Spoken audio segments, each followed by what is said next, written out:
대림절 둘째 주일입니다. 사가랴라고 하는 사람은 제사장이었습니다. 아내도 제사장의 집안, 특별히 제사장의 원조라고 할 수 있는 아론의 후손이었습니다. 그러니까 2000년 전의 유대 사회에서는 이 두 사람은 그야말로 성골 중의 성골이었습니다. 성골 아시죠? 성골 중의 성골이었습니다. 하지만 이들은 혈통만 좋은 사람들이 아니었습니다. 그들의 삶 자체도 하나님 앞에 경건하고 흠이 없는 거룩한 삶을 산 사람들이었습니다. 그래서 오늘 본문 누가복음 1장 6절에 보면 이렇게 써 있습니다. 이 두 사람이 하나님 앞에 의인이니 주의 모든 계명과 규례대로 흠이 없이 행하더라. 흠이 없이 행하더라. 이렇게 훌륭한 제사장의 집안에 문제가 있었습니다. 아이가 없었다는 거죠. 7절 읽어봅니다. 엘리사벳이 수태를 못함으로 저희가 무자하고 아들이 없고 두 사람의 나이가 많더라. 공동번역에 보니까 이렇게 기록되어 있습니다. 그런데 그들에게는 아이가 없었다. 엘리사벳은 원래 아기를 낳지 못하는 여자인데다가 이제는 내외가 다 나이가 많았다. 희망이 없다는 거죠, 앞으로는. 요즘에는요, 오래된 용어이긴 해도 딩크족이라는 말이 있잖아요. Double income, no kid. 그래서 수입은 예전보다 훨씬 더 좋아졌는데 이제는 애 낳는 게 자식이 짐이라고 생각하니까요. 무자식이 장상팔자다. 그래서 아예 안 낳고 그냥 둘이 잘 살다가 잘 죽자. 이게 딩크족인데요. 그래서 요즘에는 후사가 없다 그래서 주눅이 들 만한 사람들은 별로 없는 것 같아요.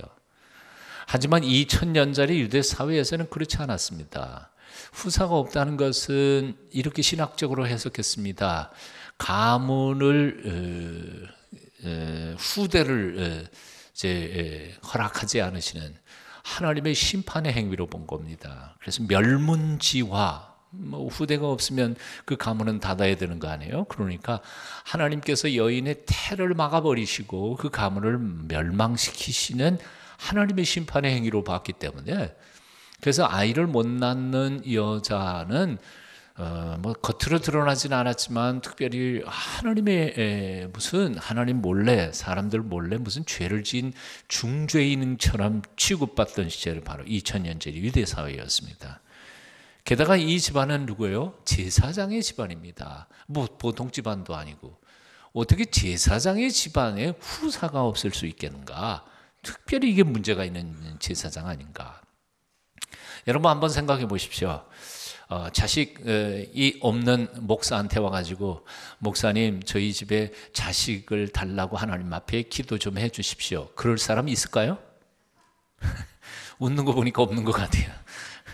아니 지도 자식 못 낳는데 가서 자식 낳게 해달라고 백성들이 어느 백성이 제사장이 가서 기도를 부탁하겠는가 하는 거죠. 그러니까 한마디로 말해서 제사장의 집안에 후사가 없다는 말은 단순히 자식이 없다는 말이 아니라 제사장으로서의 영적 권위가 땅에 떨어진 겁니다. 얼마나 하나님이 저 사람을 미워했으면 집안에 아들을 안 줄까 하고 백성들은 일반적으로 이렇게 생각할 수밖에 없었던 거지요.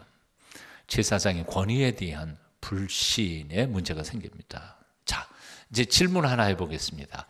사가랴와 엘리사벳이 자식을 달라고 기도했을까요? 안 했을까요?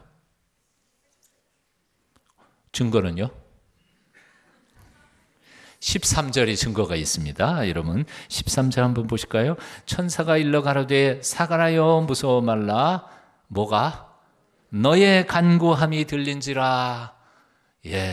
하늘에 무슨 소리가 들렸냐 하면 사가랴의 기도 소리가 들렸습니다. 뒤집어서 표현하면 하나님께서는 사가랴의 기도 소리를 들으셨다는 겁니다. 그리고 이에 하나님께서 그 기도에 응답하신다는 겁니다. 내가 아들을 낳을 거다. 그리고 그 아들은 특별히 하나님이 이름까지 지어줍니다. 요한이라고 해라. 여호와의 선물, 혹은 여호와께서는 좋은 것 주시는 기브어, 선물을 주시는 분, 이런 뜻입니다. 히브리어로 하나님의 선물입니다. 요한, 하나님의 선물로 주신다는 거예요. 그리고는 13절 이후에 쭉 읽어가다가 보면 그 아들은 보통 아들이 아닙니다. 주 앞에 큰 자가 되며 위대한 자가 됩니다. 그리고 그 아들은 엘리야의 심령과 능력으로 당신의 백성들을 구원하여 하나님께로 인도하는 엄청난 파워를 가진 하나님의 종이 될 것이라는 겁니다. 이 대단한 놀라운 축복의 말씀 아니겠어요? 자, 그런데 이 놀라운 소식을 천사로부터 들은 사가랴의 반응이 웃깁니다.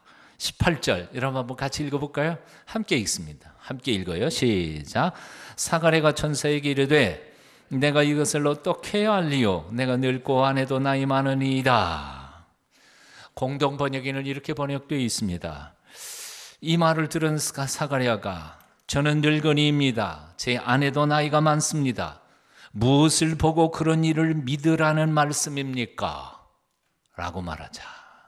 한번 따라해 보실래요? 무엇을 보고 믿으라는 말입니까?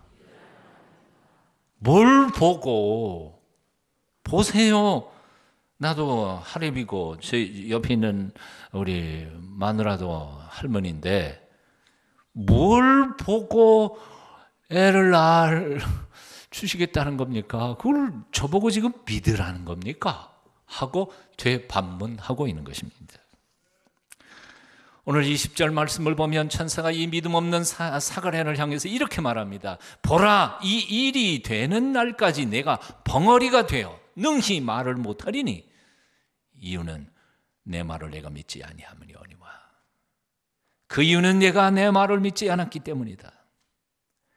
기도의 능력을 믿지 못하고 하나님의 전능하심을 믿지 못하고 그 기쁜 소식을 전해주는 천사의 말조차도 믿지 않았기 때문에 그 불신의 대가를 치르기 위하여 너 이제부터 잠깐 동안이라 입 좀 다물어 벙어리가 되라. 어떤 면에서 보면 기다린다는 것은 믿음을 테스트하는 리트머스 시험지입니다. 기다린다는 것은 그의 믿음이 진짜인지 아닌지를 가름하는 척도가 됩니다. 하나님은 우리에게 말씀하십니다. 내가 정말 나를 믿느냐? 그러면 기다려라. 믿음이 있는 사람은 잘 기다립니다. 끝까지 기다립니다. 포기하지 않습니다. 하지만 믿음이 없는 사람은 기다리지 못합니다. 조금 기다리다가 안 될 것 같으면 다른 꼼수를 부립니다. 금방 포기해버리고 다른 길 찾아봅니다. 그래서 기다린다는 것, 사실 기다린다는 건 쉬운 일 아니에요. 고통스러운 일이에요. 어려운 일이에요. 자기 자존심이 기다리다가 보면 다 깨져버려요. 내가 그래도 하나님을 믿는다는 사람이었는데 내가 이것밖에는 안 될까. 기다리다 보면 자기 자신에 대한 신뢰가 다 무너져 버려요. 하나님이 그렇게 뭉개 놓으세요. 왜? 나의 믿음을 훈련시키시기 위해서. 기다림은 믿음의 시험지입니다. 시편 37편 7절에서 이렇게 말합니다. 여호와 앞에 잠잠하고 참아 기다리라. 잠언 20장 22절입니다. 너는 악을 스스로 갚겠다고 말하지 말고 여호와를 기다리라. 그가 너를 구원하시리라. 예루살렘을 떠나지 말고 내게 들은 바 아버지의 약속하신 것을 기다리라. 기다릴 줄 아는 믿음을 가지게 되시기를 축원합니다. 끝까지 기다릴 수 있는 굳은 믿음, 응답이 좀 늦어져도 흔들리지 않는 믿음, 아무리 세월이 오래 흘러가도 첫사랑이 식지 아니하는 그런 온전한 믿음을 가지실 수 있기를 축원합니다. 자, 그렇다면 하나님의 언약을 끝까지 기다릴 수 있는 믿음이란 도대체 어떤 믿음일까요? 첫 번째 특징은 이겁니다. 하나님의 전능하심을 믿는 믿음입니다. 또는 뒤집어 표현하면 전능하신 하나님을 믿는 믿음입니다. 사가랴는 하나님도 인정한 신실한 제사장이었습니다. 그리고 평생을 기도한 사람이었습니다. 하지만 기도가 막상 이루어지는 그 마지막 순간에 그는 믿음을 잃어버리고 말았습니다. 왜냐하면 이유는 간단합니다. 전능하신 그 하나님을 바라보기보다는 자신의 조건과 환경을 돌아보며 믿을 만한 증거를 찾아보려고 노력했기 때문에 그렇습니다. 믿을 만한 증거. 하나님, 뭘 보고 이 하레비 할망구가 애를 낳겠습니까? 그걸 저보고 믿으라는 겁니까? 이게 사가랴의 질문이었습니다. 처녀 청각이 결혼해서 아이를 낳는 건 당연한 일이고 7, 80 노인들이 아이를 못 낳는 거 당연한 일입니다. 그거 모를 사람이 세상에 아무도 없어요. 다 알아요. 예. 경도 끊긴 여자가 애 못 낳는다는 거 다 알아요. 하지만 우리의 믿음이 겨우 그렇게 상식 수준에 머물러 있는다면 전능하신 하나님을 믿는다는 우리하고 믿지 않는 저 세상 사람들하고 무슨 차이가 있어요? 뭐하러 믿어요? 예? 믿음의 위대함이 도대체 어디에서 나오는 거예요? 전능하신 하나님을 믿는다는 믿음의 위대함이 도대체 어디에 근거하고 있는 거죠? 그 말이죠. 우리가 언제부터 실험실에서 증명된 것만 믿었습니까? 언제부터 인간의 논리에 맞는 말씀만 우리가 받아들였습니까? 왜 온 우주를 만드신 전능하신 하나님이 인간의 논리와 이론의 증명을 받으셔야만 하시느냐 그 말이에요. 인간의 논리에 하나님이 꼭 증명받고 변호 받으실 이유가 없어요. 하나님이 변호사가 필요하시겠어요? 사도 바울은 이렇게 고백합니다. 우리는 보이는 것으로 살고 믿음으로, 보이는 것으로 살지 않고 믿음으로 살아갑니다. We work by faith, not by sight. 우리에게는 불가능한 것도 하나님께는 얼마든지 가능합니다. 우리에게는 절망적인 것도 하나님께는 얼마든지 희망적입니다. 인생들이 다 포기해버린 그 바닥에서 하나님은 우리가 상상지도 못할 기적을 만들어내시는 하나님이십니다. 그 전능하신 하나님을 믿는 것이 바로 우리의 믿음이고, 그래서 우리는 어떤 절망과 실패의 바닥에서도 다시 일어설 수 있는 용기와 담력과 지혜를 얻는 것이 바로 이 믿음 때문인 줄로 믿습니다. 사도 바울은 그래서 이렇게 표현했습니다. 내게 능력 주시는 자 안에서 내가 모든 것을 할 수 있느니라. 이 믿음, 전능하신 하나님을 믿는 믿음, 하나님의 전능하심을 믿는 믿음, 이 믿음만이 하나님이 우리에게 언약하신 것을 끝까지 성취될 때까지 기다릴 수 있게 하는 파워요, 원천입니다. 이 믿음이 여러분의 것이 되시기를 축원합니다. 두 번째로 하나님의 사랑을 믿는 믿음입니다. 하나님이 아무리 전능하시다 할지라도 우리를 만일 사랑하지 않으신다면 하나님이 우리를 위해서 아무 일도 안 하실 겁니다. 안 그래요? 무슨 아쉬운 게 있어서 그 전능하신 우주의 주인이 우리를 위해서 일하시겠어요? 알아서 잘 살아. 어떤 신학자는 그런 사람들도 있어요. 이신론, 하나님은 세상을 딱 지어놓고 딱 멀찍이 저 우주 한 구석에 딱 지켜보고만 계시대. 우리가 아무리 힘들고 어려워도 니들이 잘해. 성경에 보니까 그런 하나님이 아니더라고요. 하나님은 전능하실 뿐만 아니라 우리를 너무너무 사랑하셔서 당신의 아들 예수 그리스도까지 십자가에 기꺼이 죽이시고 그 대가로 우리를 당신의 자녀 삼으신 사랑의 아버지이십니다. 사도 바울은 이렇게 고백합니다. 자기 아들을 아끼지 아니하시고 우리 모든 사람을 위하여 내어주시니까 어찌 그 아들과 함께 그 모든 것을 은사로, 선물로, gift, 영어 번역에 보니까 gift, 선물로 우리에게 주시지 않겠느냐. 아니 하나밖에 없는 아들까지 기꺼이 내주시는 그 하늘아버지께서 아니 다른 거 그걸 아끼시겠느냐. 다 준다. 다. 요한일서 4장 10절 사랑은 여기 있으니 우리가 하나님을 사랑한 것이 아니요 오직 하나님이 우리를 사랑하사 우리 죄를 위하여 화목제물로 그 아들을 보내셨습니다. 하나님은 전능하실 뿐만 아니라 우리를 너무 끔찍히 사랑하시는 하늘아버지이십니다. 그래서 당신의 아들까지도 아끼지 않고 우리에게 기꺼이 내어주신 그분은 우리에게 하신 어떠한 언약, 약속도 반드시 이루어 주실 줄로 믿습니다. 그래서 이 믿음이 어떠한 시련과 역경 속에서도 하나님의 약속을 붙잡고 기다릴 줄 아는, 기다릴 수 있는 파워, 능력이 되는 것입니다. 믿음이 없이는 기쁘시게 못하나니 하나님께 나아가는 자는 반드시 그가 계신 것과 또한 그가 자기를 찾는 자들에게 상 주시는 이심을 믿어야 할지니라. 하나님의 살아계심을 믿으십시오. 그리고 그분을 이름을 부르고 그분을 찾는 자들에게 상을 주시는 분이심을, 선물 주시기를 기뻐하시는 분이심을 믿으십시오.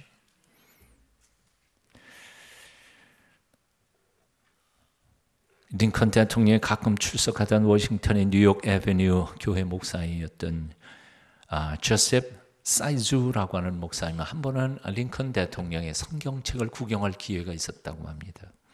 쭉 보다가 특별히 손때가 많이 묻은 한 페이지를 발견했습니다. 얼마나 손가락 문질러 댔든지 글자가 잘 안 보일 만큼 그렇게 많이 손을 댔던 부분, 손이 탄 부분이라고. 시편 37편 7절이었습니다. 여호와 앞에 잠잠하고 참아 기다리라. 한 나라의 대통령 노릇한다는 게 얼마나 어렵겠습니까? 남북전쟁의 그 고통의 역사 속에서 하나님을 바라보면서 산다는 게 얼마나 힘들었겠습니까? 그런 말씀, 여호와 앞에 잠잠하고 참아 기다리라, 그 말씀으로 힘을 얻었던 것이요. 하나님 앞에서 잠잠하고 참아 기다리십시오. 하나님께서 나를 사랑하시고 그래서 나의 인생길을 가장 선한 길로 인도해 주실 줄로 믿고 기다릴 줄 아는 하나님의 사람들이 되시기를 축원합니다. 마지막 세 번째, 참된 믿음은 내 꿈이 아니라 하나님의 뜻이 이루어지기를 기다리는 믿음이라는 사실입니다. 다시요, 진정한 참된 믿음이 뭘까? 내 꿈, 내 야망을 이루는 게 아니고 하나님의 뜻이 나의 인생을 통해서 나타나기를 기다리는 것이 진정한 참된 믿음이다. 성경적 믿음이라는 겁니다. 흔히 많은 사람들은 자신의 꿈이 이루어지기를 기다립니다. 자신의 소원, 자신의 품은 생각, 기대감이 하나님의 전능하심을 통해서 충족되기를 원합니다. 하나님께서 나를 통해서 이루실 하나님의 계획에 대해서는 별로 관심이 없습니다. 그저 내 꿈이 이루어져야 합니다. 그렇게 하나님을 설득합니다. 하나님께 매달립니다. 이 꿈 이루어 주시옵소서. 주세요. 다른 건 싫습니다. 나 원하는 대로 살고 싶습니다. 하지만 어떨까요? 어떨까? 이게 옳은 신앙입니까? 하나님께서 우리의 꿈을 이루기 위하여 우리 가운데 우리를 기다리고 계시는 우리의 종이십니까? 아니면 거꾸로 우리가 하나님의 뜻을 이루기 위하여 이 땅에 보냄을 받은 하나님의 종입니까? 너무 복잡하게 얘기했나요? 그러면 그냥 수식어 다 빼버리고 이렇게 묻겠습니다. 하나님이 우리 종입니까? 우리가 하나님의 종입니까?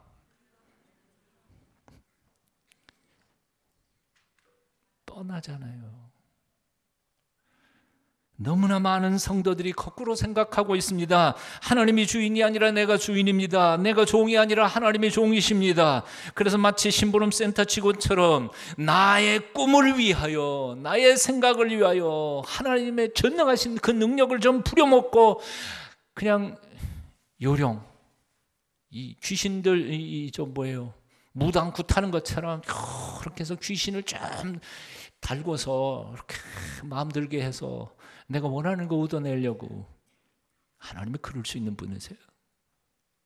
하나님이 그렇게 쏘아 넘어가실 것 같아요. 우리가 찬양 아주 간드러지게 쫙 불러가지고 하나님의 마음을 싹 녹여놓으면 하나님이 나를 위해서 당신의 능력을 탁 행할 것 같아요?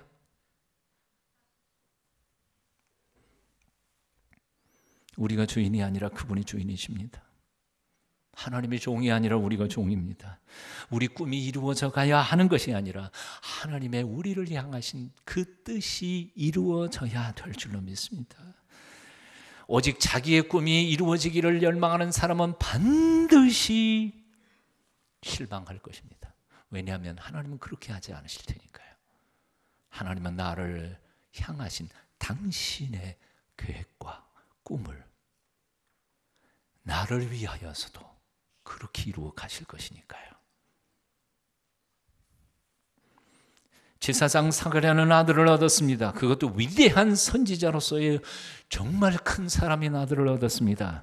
하지만 그 아들을 얻은 것이 과연 그에게 마냥 기쁨이요 영광뿐이었을까요? 사가랴와 엘리사벳이 요한이라고는 아들을 얻은 후에 정말 세상적으로 그의 꿈들이 다 이루어진 것이었을까요? 아마 다른 부모님들하고 똑같이 사가랴와 엘리사벳은 그 요한이라고 하는 아들을 통해서 자신 인간적인 꿈을 가지고 있었을지 모릅니다. 제사장의 아들이니 제사장, 정상적으로 제사장 하면 얼마나 좋겠어요. 민족 백성들에게 존경도 받고. 안 그래요? 호강전 받으면 얼마나 좋겠어요. 근데 이놈이 철이 드는 날부터 집을 나가버립니다. 요단강변을 오르내리면서 야인으로 삽니다. 거지처럼 메뚜기와 섭창을 먹으며 미친 사람처럼 소리 지르고 살고 있습니다.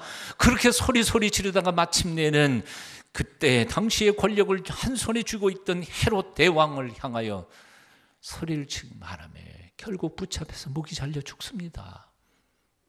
그걸 바라보고 있는 아버지 어머니 사가랴와 엘리사벳의 심정이 어떻겠습니까?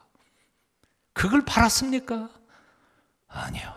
사가랴와 엘리사벳은 그걸 바라고 아들을 얻기를 원했던 건 아니었습니다.